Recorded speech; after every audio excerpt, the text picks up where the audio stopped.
Morning विद्यार्थी मित्रों, बेटा आज लेक्चर में लास्ट टाइम जे दाखलाओ चलाया था त्याथी आगळ कंटिन्यू करीए छीए। 30 सुधीना एमसीक्यू पूरा थई गया है। 31मा प्रश्नथी आगळ करीए छीए। हवे प्रश्नों में जरा ध्यान रखजो। आजना प्रश्नों थोड़ाक महत्वना JEE नीट गुजसेट आई बड़ी एक्जामों में पूछायेली परीक्षाना प्रश्नों कामकाज आज थशे। जरा थोड़ू विशेष ध्यान आपजो बेटा। आज सौथी पहली रकम 50 ओम अवरोध अने स्केल पर 25 विभागों धरावता गेल्वेनोमीटर मांथी 4×10⁻⁴ प्रवाह पसार करवाथी 4×10⁻⁴ प्रवाह पसार करवाथी एक विभाग जेटलू आवर्तन मळे छे तो तेने 25 वोल्ट सुधी मापी शके तेवा वोल्टमीटर में फेरववा माटे तेनी साथे केटला मूल्यनो अवरोध केवी रीते जोड़वो जोईए। हवे श्रेणी अवरोध माटेनुं सूत्र V/IG - G तो छे ज, पण सौथी पहला नंबर में गेल्वेनोमीटरनी प्रवाह क्षमतानी आपणने खबर नथी तो सौथी पहला ए शोधवी पड़शे। तो जुओ ए शोधता शीखवाडुं छुं। एटले सौथी पहला नंबरनी अंदर गेल्वेनोमीटरनी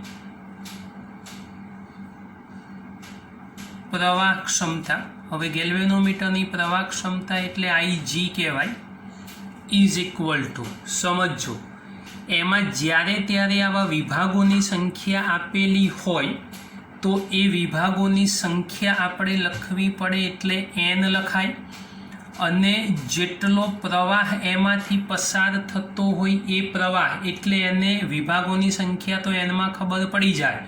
पण एक विभाग दीठ विद्युत प्रवाह लख्यू छे एक विभागनुं आवर्तन मळे एटले एक विभाग दीठ विद्युत प्रवाह आ खास लखवू पड़शे। तो n इज इक्वल टू छे 25 अने आ थशे 4×10⁻⁴। 25×4 एटले 100 थई जशे एटले 100 × 10⁻⁴ तो 10⁻² बचशे। बीजी रीते लखवू होय तो 0.01 एम्पियर IG छे प्रवाह क्षमता तो एम्पियर एकम लखवो होय तो लखी शकाय। हवे आ काम पूरुं थई गयुं। हवे आपणा श्रेणी अवरोधनी फॉर्म्युला आपणने खबर होवी जोईए। तो हवे श्रेणी अवरोध माटेनुं सूत्र मूकी दईए आपणे।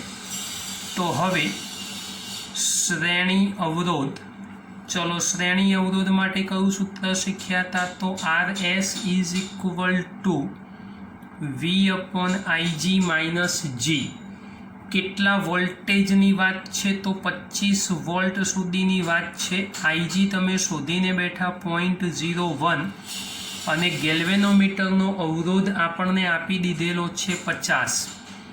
आनु बेटा सादुं रूप करशो एटले थशे 2500 - 50 तो जवाब आवशे 2450 ओम।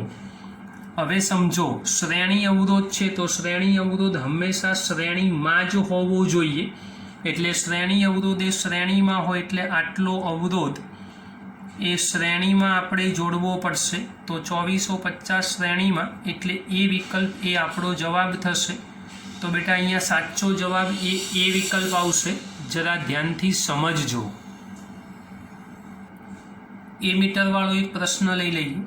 60 ओम अवरोध वाळा गेल्वेनोमीटर मांथी 1 एम्पियर प्रवाह पसार करवाथी तेमां पूर्ण स्केल आवर्तन मळे छे तो तेने 5 एम्पियर सुधी प्रवाह मापी शके तेवा ए मीटर में फेरववा माटे तेनी साथे खाली जग्या अवरोध जोड़वो पड़े। हवे समझो ए मीटर में रूपांतर छे तो ए मीटर में रूपांतर माटे जरूरी शंट ज होवो जोईए। लखीशुं अहींया ए मीटर में रूपांतर माटे जरूरी शंट।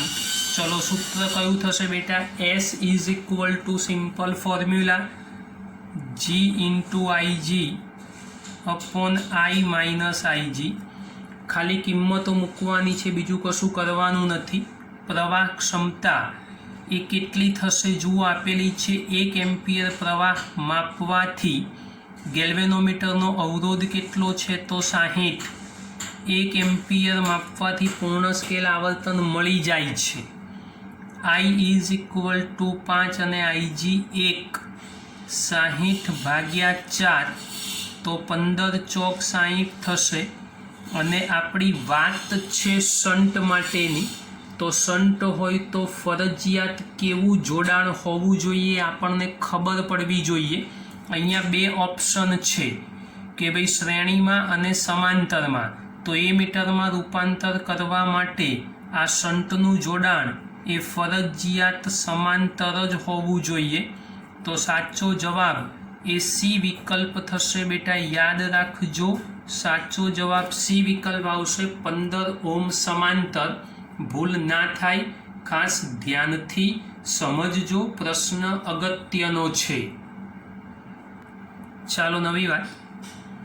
2000 આંટાઓ 1.5 × 10⁻⁴ મીટર સ્ક્વેર આડછેદનું ક્ષેત્રફળ ધરાવતા 2 એમ્પિયર પ્રવાહધારિત સોલેનોઇડને 5 × 10⁻² ટેસ્લા જેટલા સમાન ચુંબકીય ક્ષેત્રમાં તેની અક્ષ ક્ષેત્ર સાથે 30નો ખૂણો બને તે રીતે રાખતા તેના પર લાગતું ટોર્ક આપણે શોધવાનું છે. ટોર્ક માટેનું સૂત્ર સિમ્પલ છે આપણી પાસે. Torque tau is equal two Bina sine theta.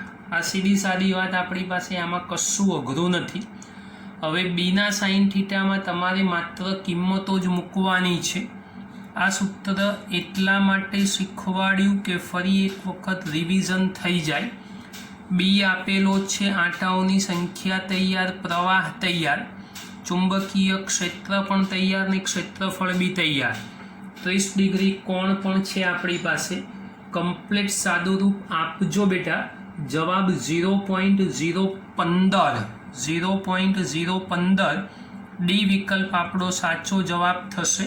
અહીંયા જગ્યા નથી પણ લખી દઉં છું કે ડી વિકલ્પ એ આપણો સાચો જવાબ થશે બેટા. આ સમજી લેજો, ગણતરી કરજો, સોલ્યુશન જાતે લાવજો. ના સમજ પડે તો પૂછી લેજો, કોપી કરવાની કોશિશ કરતા નહીં. પ્રશ્ન નંબર 34 એક અગત્યનો સવાલ. કેપિટલ આર ત્રિજ્યાની બે એક સમાન સમકેન્દ્રીય કોઇલ્સ પરસ્પર લંબ સમતલોમાં આવેલી છે. તેમનામાંથી I અને 2I પ્રવાહો પસાર થતા હોય ત્યારે તેમના સામાન્ય કેન્દ્ર આગળ પરિણામી ચુંબકીય ક્ષેત્ર ખાલી જગ્યા જેટલું મળશે. બહુ જ અગત્યની વાત છે બેટા, પ્રશ્નને જરા ધ્યાનથી સમજજો. તો સમજો જરા ધ્યાનથી. કેપિટલ આર ત્રિજ્યાની એક સમાન પરસ્પર લંબ સમતલોમાં બે રીંગો દોરીએ એટલે ખબર પડે. આ એક રીંગ તૈયાર થઈ બેટા, અને આ માની લો બીજી રીંગ તૈયાર થઈ ગઈ. પરસ્પર લંબ સમતલ બની ગયા. એક આ બની, બીજા નંબરની આ બની, એટલે એકની અક્ષ વાય અક્ષને સમાંતર થઈ, એકની અક્ષ એક્સ અક્ષને સમાંતર થઈ. બંને રીંગો જે આપણી પાસે તૈયાર થઈ એમાં એકમાંથી વહેતો પ્રવાહ I અને એકમાંથી વહેતો પ્રવાહ 2I. તમારે જે ઈચ્છો એ. આ કેન્દ્ર બની ગયું. આને ધારો કે IX કહી દો તો IY થશે. ધારો કે આ રહ્યો એ પ્રવાહ આપણી પાસે. એક પ્રવાહ IX થશે, બીજો પ્રવાહ IY થશે. ચલો દાખલા તરીકે X વાળી કોઇલને હું નંબર 1 આપી દઉં, Y વાળી કોઇલને નંબર 2 આપી દઉં. તો સીધી સાદી વાત લખીએ આપણી કે ભાઈ પ્રથમ કોઇલ માટે, ચલો પહેલી કોઇલ માટે આપણું ચુંબકીય ક્ષેત્રનું સૂત્ર લખીએ તો સાદું સૂત્ર મળશે. કેન્દ્ર ઉપર જ B1 નામ આપી દઈશું. પહેલી કોઇલ જે આપણી પાસે તૈયાર થઈ એમાંથી વહેતો પ્રવાહ હું I લઈ લઈશ. તો શું થશે? B1 is equal two μ0I1. પહેલાં સૂત્ર બનાવું છું. μ0I1 હવે કેન્દ્ર પાસે એટલે 2A1 લખી દો. ત્રિજ્યા તો સરખી જ થવાની, પણ μ0I1 ની જગ્યાએ I કરો અને ત્રિજ્યાની જગ્યાએ R કરી દો. તો આ પહેલા નંબરનું સૂત્ર આપણું તૈયાર થઈ ગયું. આ પહેલી કોઇલ માટે લખ્યું. એવું બીજી કોઇલ માટે લખીએ. B2 is equal two μ0I2/2A2. I2ની જગ્યાએ 2I અને ત્રિજ્યા તો બંનેની સમાન જ છે, એમાં તો કોઈ ફરક પડવાનો નથી, એ બધું સરખું જ છે, તો એમાં ચિંતા કરવાની જરૂર નથી. હવે સમજો, પરિણામી ચુંબકીય ક્ષેત્ર શોધવાનું છે. B1 અને B2 બંને મળી ગયા આપણી પાસે. આને સિમ્પલ લખવું હોય તો આવું બી લખી શકો, 2μ0I/2R. 2μ0I/2R, પેલું μ0I/2R. તો પરિણામી ચુંબકીય ક્ષેત્ર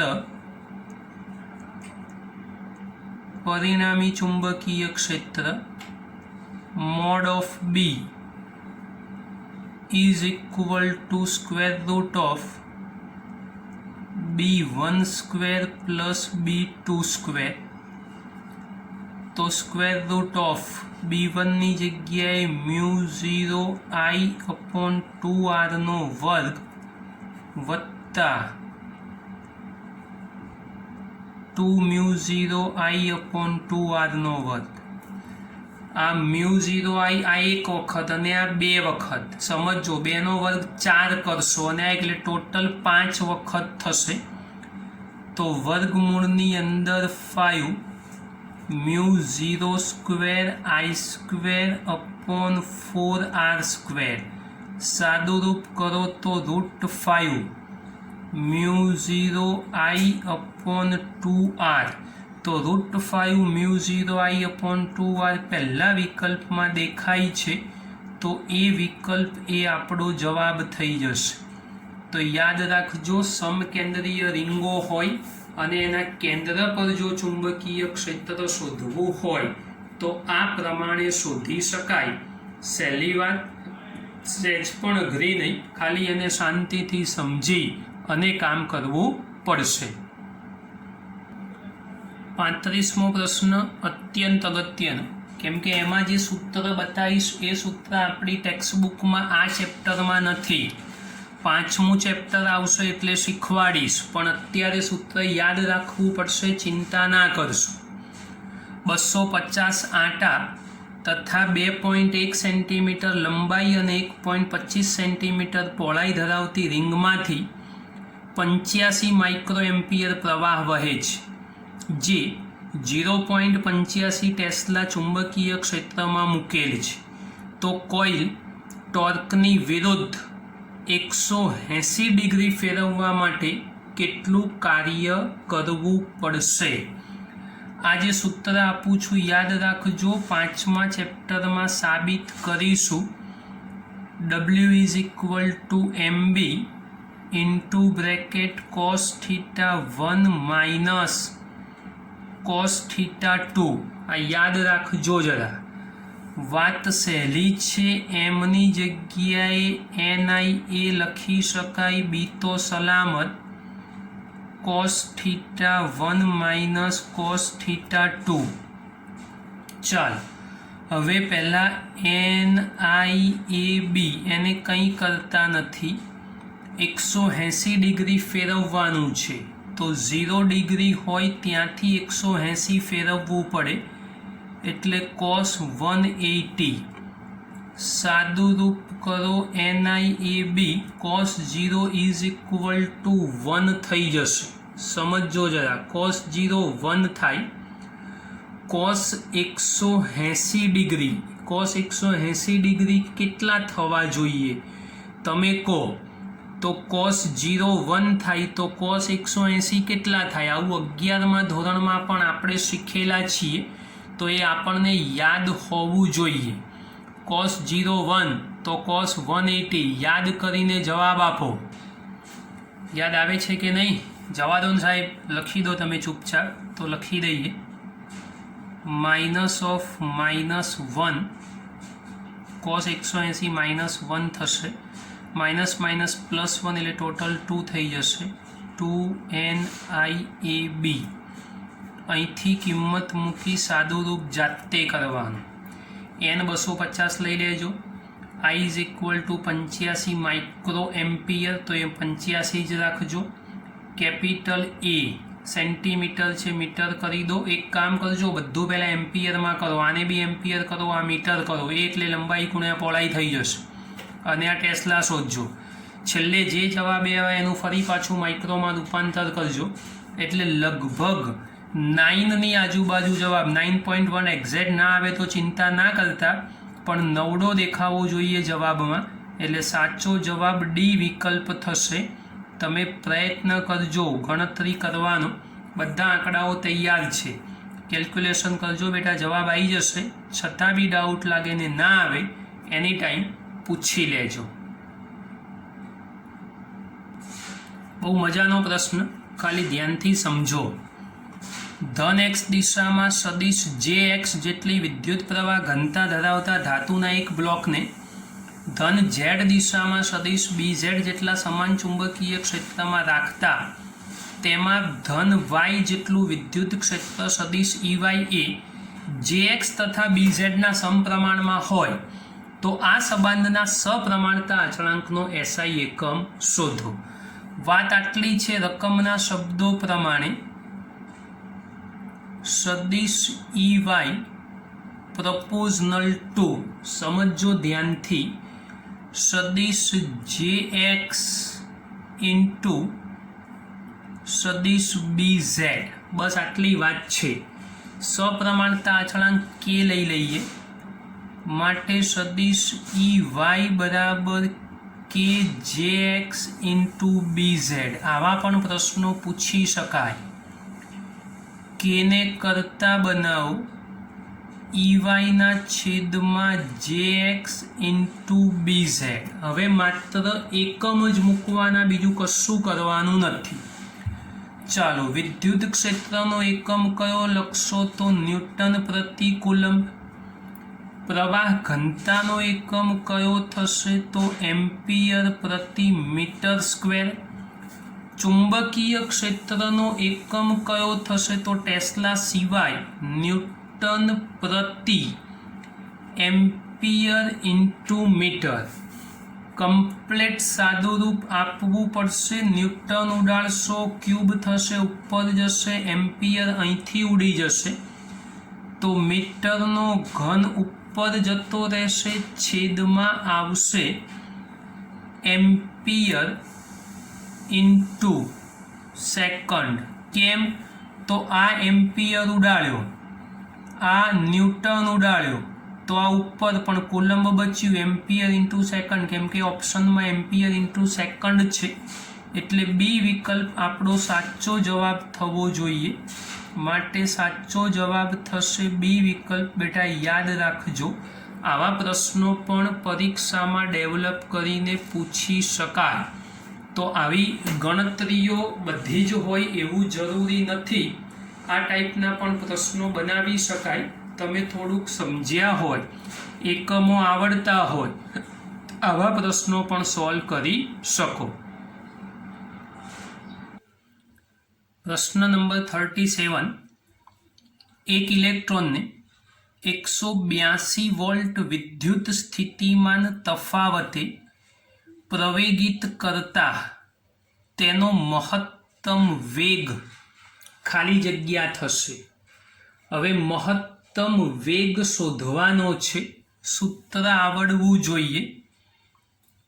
1/2mv² = EV. ઇલેક્ટ્રોન વોલ્ટ ઉર્જાનો વૈકલ્પિક એકમ છે. તો માટે v² = 2 EV/m. આને મેક્સિમમ જ કહેવાય. એટલે V max is equal to 2 EV/m વર્ગમૂળમાં 2 ગુણ્યા 1.6 ગુણ્યા 10⁻⁻19 વિદ્યુત સ્થિતિમાનનું મૂલ્ય આપ્યું છે 182 અને છેદમાં દળ તો ઇલેક્ટ્રોનનું દળ 9.1 × 10⁻31 કિલોગ્રામ ગુણાકાર ભાગાકાર કરવાનો વર્ગમૂળ શોધવાનું સાદુરૂપ કરશો એટલે જવાબ 8 × 10⁶ આવશે. ગણતરી કરજો, કોપી ના કરતા, દરેક વખતે કહેવાનું ના હોય. એટલે આ સી વિકલ્પ એ તમારો સાચો જવાબ થશે. બેટા ધ્યાન રાખજો. પ્રશ્ન નંબર 38 જુઓ. સમાન ચુંબકીય ક્ષેત્રમાં વર્તુળાકાર ગતિ કરતા કણ અને પ્રોટોનના આવર્તકાળ, ગતિ કરતો કણ પણ આલ્ફા કણ છે, જરા જોજો, અને પ્રોટોનના આવર્તકાળનો ગુણોત્તર શોધો. સાયક્લોટ્રોનની થિયરી પરથી આવર્તકાળનું સૂત્ર આવડવું જોઈએ. T = 2πm/qb આ સૂત્ર છે આપણી પાસે, જેમાં 2π અને b અચળ છે. તો આની મદદથી T = m/q લખી શકાય. તો અહીંયા બે ફોર્મ્યુલાઓ બનાવીએ આપણે આની મદદથી. કયા બે સૂત્રો બનશે? આલ્ફા કણ માટે m⁻q⁻, પ્રોટોન માટે mp/qp.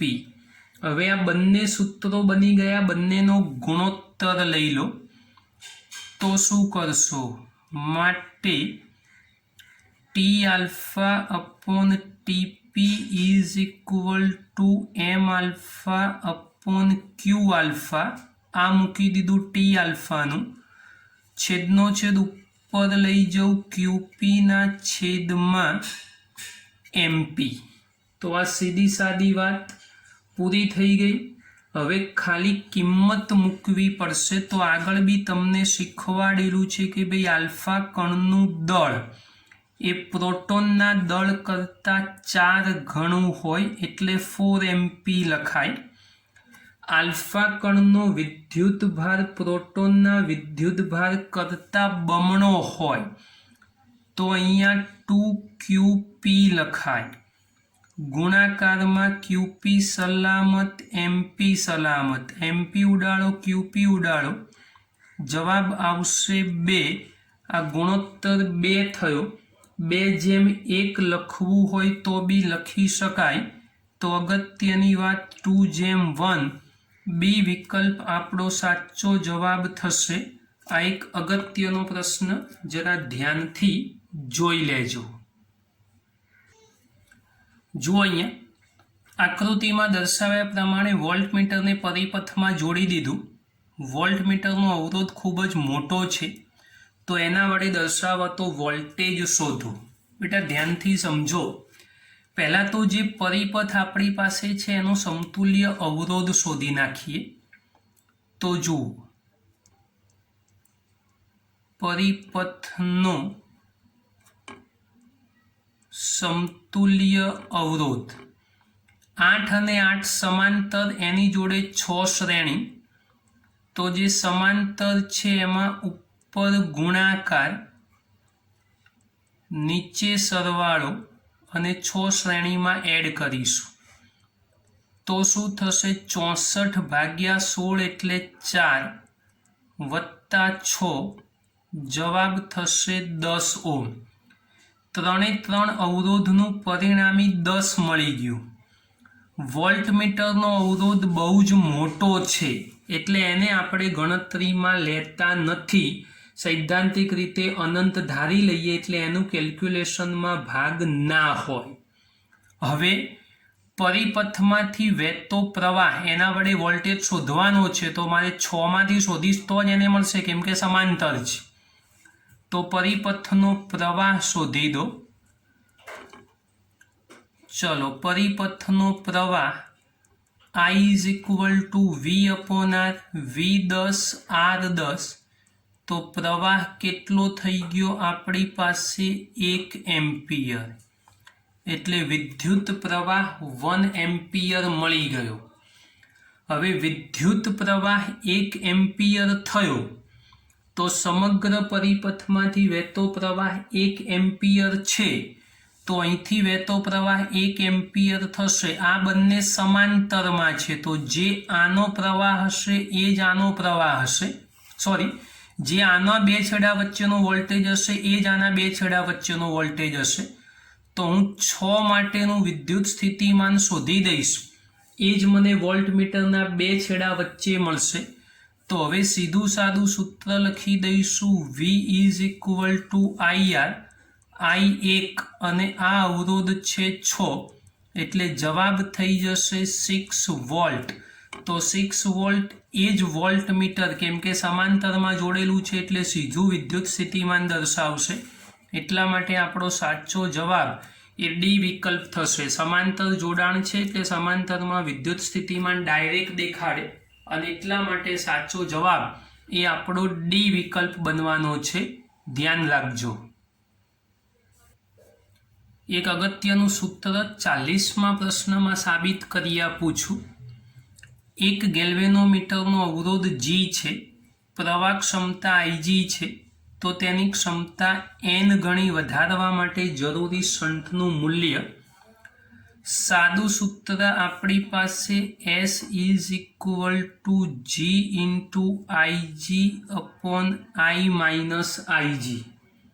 એમાં I છે એને n ઘણો કરવાનો છે, જુઓ n ગણી વધારવા માટે, એટલે પણ I is equal two NIG મૂકી દો, તો S is equal two GIG, આઈની જગ્યાએ NIG માઇનસ IG, તો G ઇન્ટુ IG, અહીંયા IG કોમન n માઇનસ 1 આ ઉડાડો તો G અપોન n માઇનસ 1 થશે.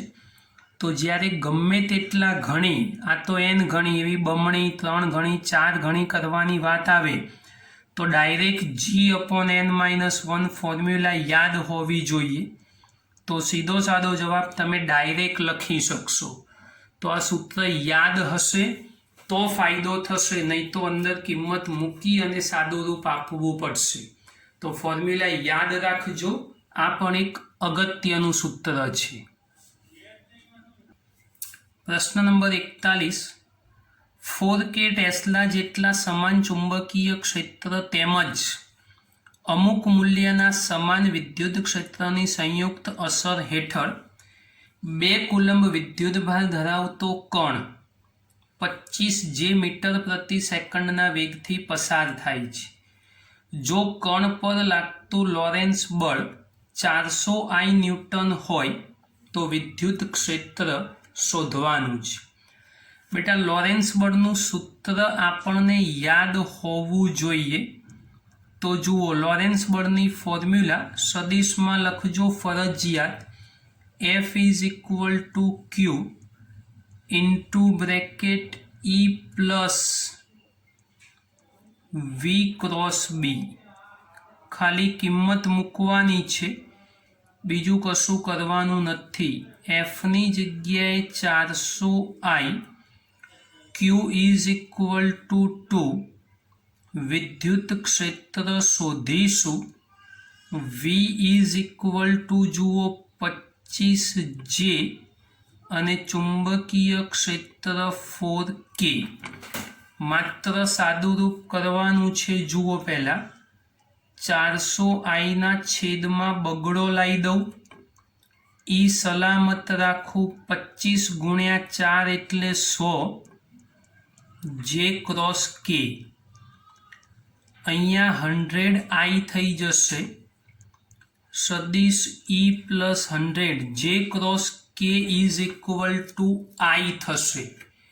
શાંતિથી સમજજો, J cross K is equal two I, અહીંયા 400 ભાગ્યા 2 એટલે 200 થવા જોઈએ, એટલે એના બરાબર I થઈ જશે. હવે શું કરશો બેટા, 100i ને બરાબરની આ બાજુ લાવો તો 200i minus 100i is equal two E. Therefore સદિશ E બરાબર 100i એકમ વોલ્ટ પ્રતિ મીટર અથવા ન્યૂટન પ્રતિ કુલમ. તો જવાબ આવવો જોઈએ 100i. તો એ વિકલ્પ એ આપણો સાચો જવાબ છે.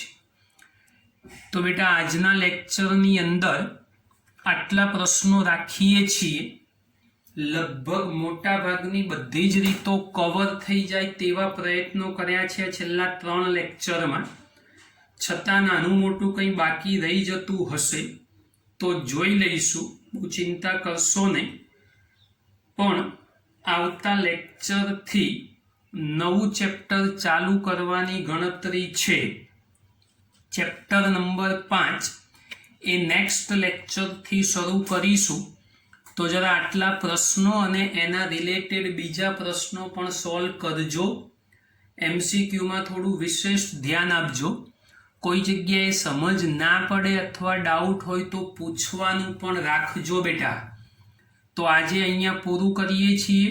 બાકીની નવી વાતો નવા ચેપ્ટર સાથે નેક્સ્ટ લેક્ચરમાં કરીશું.